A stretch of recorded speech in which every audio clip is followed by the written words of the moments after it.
สบายดีมื้อนี้กับมืออันมือเกี่ยมเสลิมสลองสิมาเลาะเบิงที่ว่าเพิ่นค่ายมักกะโพกหรือว่า Fireworks มักกะโพกเพิ่นกำลังสิค่ายเครื่องเสลิมสลองวันศาสตร์เพราะว่า the 4th of July หรือว่า July 4th เป็นวันศาสตร์ของอเมริกาหรือว่าเป็นวันเกิดของอเมริกามื้ออื่นพุ่นดอกแต่มื้อนี้วันที่3เดือน7วันที่3เพิ่นกำลังค่ายมักกะโพกนี่แหละมื้ออื่นเพิ่นแหละเพิ่นสิเริ่มสลองนะอันนี้มันมองอยู่ 7-Eleven ตัวนี้นะเดินจอดรถ 7-Eleven แต่ว่าพวกนี้นั้นเพิ่นจะมาเซาอยู่เดินจอดรถของแต่ละม่องแล้วเพิ่นก็มางออกไปมันบ่เป็นห้านท่าวอนอันนี้นะมันจะเป็นห้านสัวขาวถนนนี่มันทางนี้ก็เป็นแมคโดนัลด์นี่นะสิไปกินข้าวอยู่แมคโดนัลด์นี่ก่อนแล้วก็ ไปเลาะเบิ่งมักกะโพกทางเส้นนี้ขึ้นไปพูดนี่ก็ไปดิสนีย์แลนด์พุ่นเลยเนี่ยทางตัวนี้ก็ดิสนีย์แลนด์บางคนไปท่องเที่ยวบางคนไปลิ้นจุดเบิ่งมักกะโพก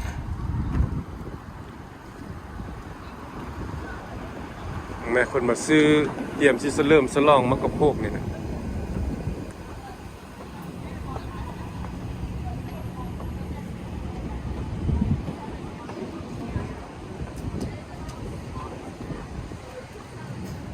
นี่ราคาเท่าไรก็มีมัดแถวนี้นะมี 70% off ทุกๆมอง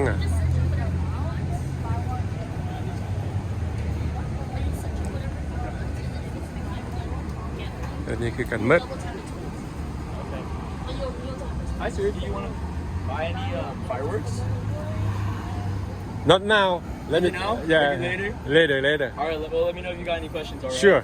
Thank you. Thank you. นี่อันนี้ก็เป็นbuy what get what free ตัวนี้นะโอ้ราคาเท่าไหร่ก็มีมัดนี่ราคาประมาณ Wait, just in case because the rice. ประมาณโอ้มีมัดราคา2-3 ดอลไปฮอด40 50 60 ดอลโอ้99 ดอลก็มีเพิ่นตัวนี้ราคาที่เป็น100เพิ่นนั่นเนี่ยนะ100 200ก็มีเด้ราคาตัวนี้นะโอ้ก็สิเป็นบังใหญ่เด้นี่นะเสียงบังดังหมดเลยนี่ตัวนี้เพิ่นก็มีขายตั้งแต่ 10 โมงเช้าถึง 10 โมงแลงบ่ได้มื้อนี้นะจนขายฮอดมื้ออื่นหมดแหละมื้อบ่มีแล้วเดือน7วันที่5นี่ปิดมางทิ่มขายแต่ตั้งแต่มื้อวันที่1ที่2ที่3ที่4มามื้อที่4มื้ออื่นนี่แหละมันมื้อแท้แล้วนี่นะมื้อเริ่มสลองแล้วมื้อแท้แล้วแล้วเพิ่นก็มางทิ่มมื้อนี้ก็สิพามาเลาะเบิ่งเข้าค่ายFireworks นี่เท่านั้นเบิ่งไหมห้านค่าย Fireworks ซั่นเพราะมันจะเป็น 4th of July เด้มื้ออื่นนี่เด้เป็น 4th of July นี่นะเบิ่งดู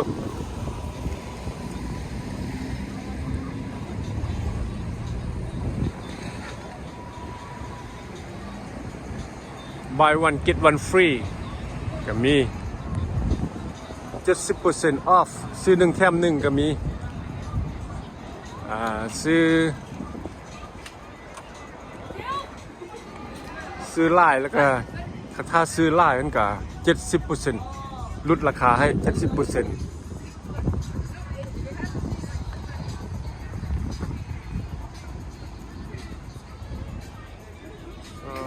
ี่มันง่ายเลยนี่มื้อนึงสิย่างไปเบิ่งทางหน้าพุ่นนี่มื้อนึง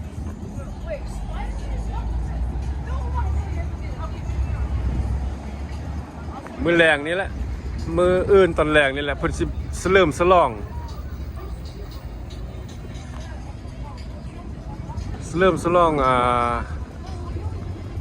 วันเกิดอเมริกา เพราะว่ามันเป็นวันครบรอบ250 ปีของอเมริกา เริ่มสลองแล้วมื้ออื่นนี่นะทุกสถานที่ต้องมีการจุดมักกะโพกจุดพลุและมึงเรียกสิพามาเบิ่งทางหน้ามึงเลยบัดนี้แม่คนมาซื้อนี่นะมึงได้ก็มีหมด Come on, whenever it is there. เฮ้ยเกิน Monkey, monkey. คุณราคาเท่าไหร่ก็มี Guys, new baseballs, new gloves. ราคานี่นะเออ Wanna see how it goes in the World Series? Or this year. ราคานี่มีหมดเลยนะ No filming ไปนะมีหลากหลายราคานี่บ่ค่อยเว้าเลยมี19มี20 ดอลอันนั้นมันก็มีมีหมดตัวน้อยตัวใหญ่แบบมักกะโพกเขาจุดชีดป่องป่องเป่งบ่แม่นผู้ใหญ่ที่ว่าจุดปุ่มแตกอยู่ในท้องฟ้าบ่แม่นเหล่านั้นอันนี้มันเป็นมักกะโพกเขาเล่นกันมักตอกแตกบ่แม่นมักกะโพกนั่นแหละมันบ่แม่นผู้ใหญ่เป็นมักกะโพกน้อยๆตัวใหญ่ก็มีแต่หากบ่ได้ใหญ่ที่ว่าทั้งขึ้นฟ้าแล้วแตกบุ่มอยู่ฟ้าอันนั้นมันแพงมึงดูราคาขนาดว่ามักกะโพกน้อยๆอยู่นี่มันราคาบ่แม่นน้อยๆเลยนี่นะรักมันบ่เคยเล่นบ่ฮู้ซื้อมันฮู้แต่ราคา64 ดอล39 ดอล31 ดอล24 ดอล42 ดอลทุกอย่างมี99หมดอยู่นี่นะ42นั่นก็เป็น43เพราะว่า42 ดอล99 32 ดอล99อัน99เซนนั่นแหละมันซ้ำกับว่าดอล1แล้วล่ะอีกตึมเซนเดียวก็ได้ดอล1แต่เพิ่นนักเขียนอันนี้ดอกยืนแถวนี้อยู่เมืองอันนี้นะเพิ่นบ่ได้ใส่ราคาสิว่า4 ดอลก็บ่ได้3 ดอล99เห็นมั้ยแม่นหมดแล้วแถวนี้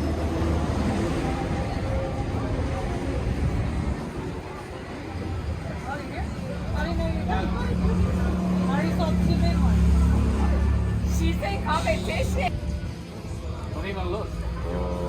ราคาเท่าไหร่ก็มีเนี่ยนะ1 ดอล83 เซนต์เพราะราคาปกตินั่นแหละมัน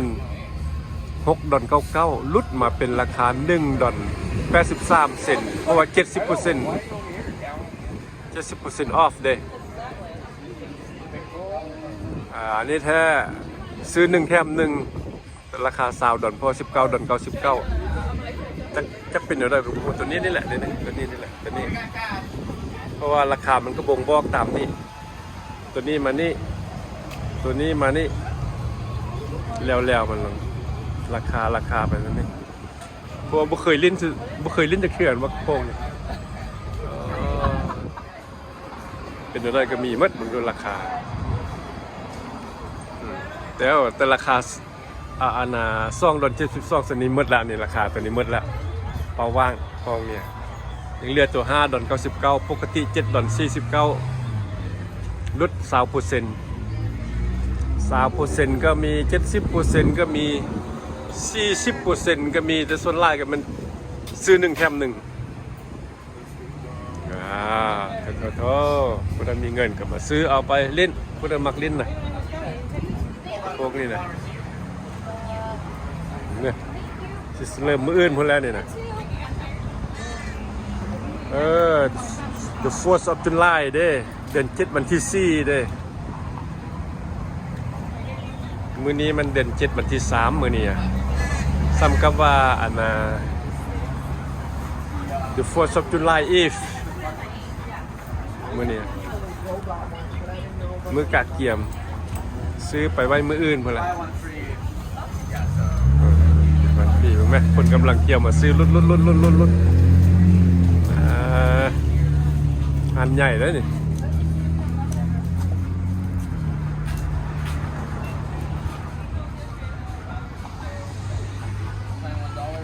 เนี่ยผู้ใดมาซื้อนี่เพิ่นก็มีข้อห้ามนี่บ่ให้สูบยานี่นะ no smoking ไว้สูบยานี่นะมีทั้งภาษาอังกฤษแล้วก็ภาษาสเปนิช no fuma fuma ภาษาสเปนิชออกเสียงจังได๋วะ fuma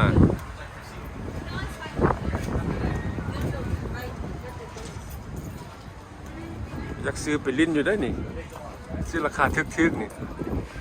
ตอน83 เซนต์นี่มัน 70% off นี่นะ And we got one. And we got one right here. So the one 189 is that the whole thing here is this one so 189 yeah, what do you mean? oh okay how many in it 4 or 2 let me see that นี่เด้อันนี้$1.83 เซนต์เนาะ snakes how does it go? Does it go like a snake like this? Yeah, it's like a little snake. Okay, I buy it. I get it. I get one. Alright. $1.83 เซนต์นี่กับพวกเขาแท็กซี่ได้นะแล้วก็เป็น$1.99ซ้ำกับ$2นั่นแหละมันต้องมีเสียภาษีอีกเด้ราคานี้บ่ได้จ่ายเงินแล้วบ่ได้ราคานี้มันต้องบวกเข้าภาษีบวกเข้าแท็กซ์ดอน83เป็นดอน99บัดเนี่ยดอน99ถ้ามาพวก9ดอน99กับบวกภาษีเข้าไปอีกมันบ่ได้อยู่ดอน99บัดนี้มันก็จะเป็นพุ่นละ11ดอนพุ่นละเบิ่งทรงอะที่ลาวๆนั่นแหละราคาแพงแห่งบวกภาษีขึ้นไปเพิ่มเติมนะ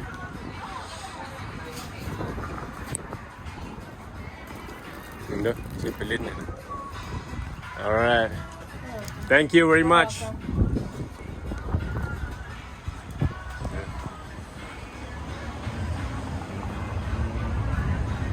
ปุ๊บ นะพวกนี้จะมามันบ่เป็นห้างทาวรแล้วเพิ่นก็ยกเลิกอันนี้นะเอามาตั้งแบบชั่วคราวซื่อๆดอกค่ายแล้วบุญแล้วบุญเฉลิมฉลองครบรอบ250 ปีทุกๆปีเพิ่นจะมีการฉลองไปซี่ดอกแต่ว่าปีนี้สิยิ่งใหญ่เพราะว่ามันเป็นการครบรอบ250 ปีเพราะ The 4th of July คือเป็นมื้อที่ว่าวันประกาศเอกราชของเพิ่นเด้แล้วก็ Independence Day นะเป็นวันประกาศเอกราชแล้วเพิ่นก็เริ่มกันทุกๆปีแต่ปีนี้จะเริ่มใหญ่เป็นพิเศษเพราะว่ามันครบรอบ250 ปีโอ้รถแอมบูเรนซ์ขึ้นมาอีกบัดนี้ไปเพิ่นแล้ว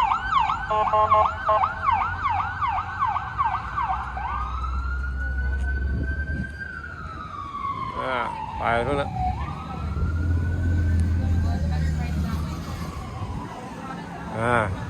เมิดบัดนี้ฮะ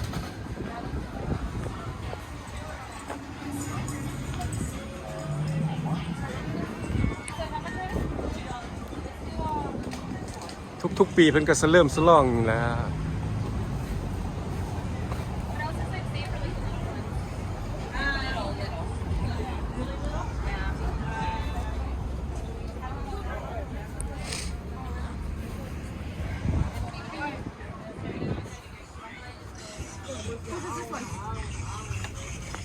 Oh,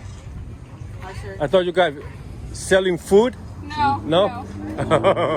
Okay, no food, huh? No. Alright, thank you.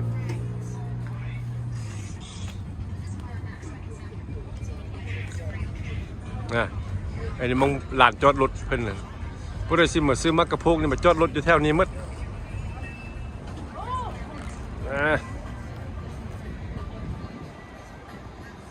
โอ้ทางแคมทางพุ่นก็มีรถอาหารเนี่ยเขาเรียกว่าฟู้ดทรัคนี่ก็แม่นแต่ส่วนหลักก็จะเป็นอาหารบ่แม่นส่วนหลักก็จะเป็นอาหารแม็กเขาเรียกว่าอาหารเม็กซิกันแถวนั้นก็เริ่มมาขายแล้วตอนแรงอ่ะเขาอยากกินข้าวนี่ก็มาซื้ออยู่นี่กินแล้วกันแล้วอาหารเม็กซิกันอันนี้นะส่วนหลักมันก็จะเป็น เป็นทาโก้เป็นบูริโดเป็นทอร์ติสกินแต่พวกแป้งได้พวกนี้พวกแป้งพวกมักถั่วเน้นไปทางนั้น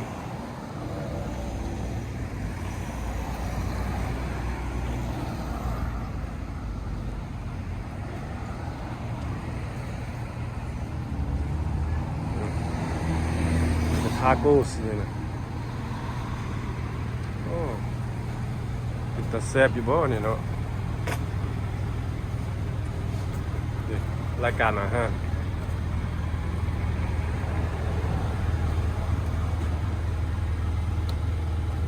เป็นบ่ใส่ราคาบ่ว่าราคาเท่าใดอันนี้บูริโด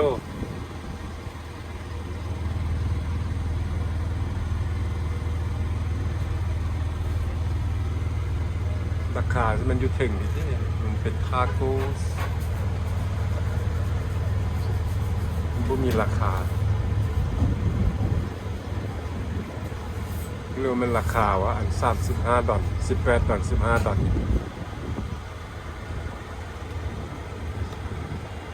คือสิแม่นแล้ว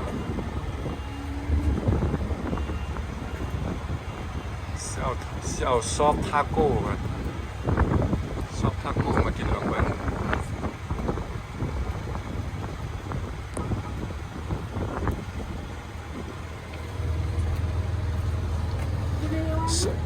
soft taco how much is it the chicken soft taco 322 oh okay let me check it out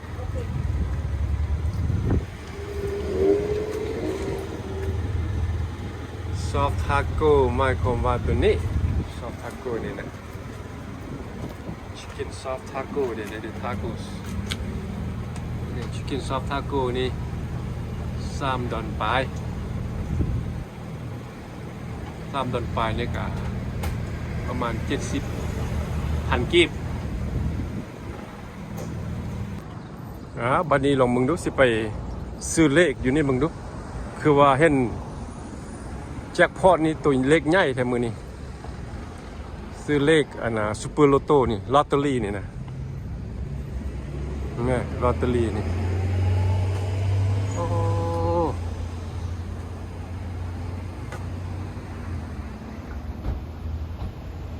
Powerball นี่396 ล้านซูเปอร์โลโต้นี่34 ล้านเมกามิลเลียน542 ล้านพวกนี้เป็นซื้อของลอตเตอรี่มันแต่พวกนี้ซื้อลอตเตอรี่เมกามิลเลียนมันมีซูเปอร์โลโต้มันมี Powerball นี่พวกนี้พวกแจ็คพอตจำนวนเป็นล้านอันนี้แต่ตัวกล้องนี่มันเป็น Fantasy File ด้วยกันมันอันนี้จำนวนบฮอดล้านอันนี้มีแต่7บฮอดล้านกับบฮอดแสนมีแต่78,000อันก็65,000เนี่ยมันก็เขียนสว่าอันนี้1000อันนี้เป็นมิลเลียนทั้งเก่งนะเราสิเข้าไปเสี่ยงโชคกันดูนี่ซึ่งแจ็คพอตให้ได้ดูสาธุเนี่ยอาหาร7-Elevenนี่ก็มันก็คือทั่วไปนั่นแหละในข้างในนี่ก็มีฮอทดอกฮอทดอกนี่ก็2 for 350 2 for 350พอฮอทดอก2อันตัวนี้จะ$3.50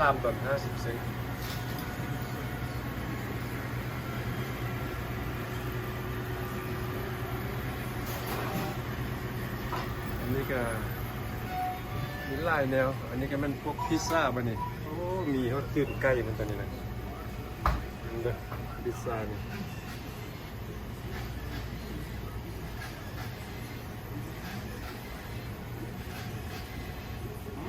พิซซ่านี่2 pieces 2 พิซซ่านี่ได้$5 Yeah, let me have one spulato and one lot of fantasy fry, please. One super, one fancy. Yes.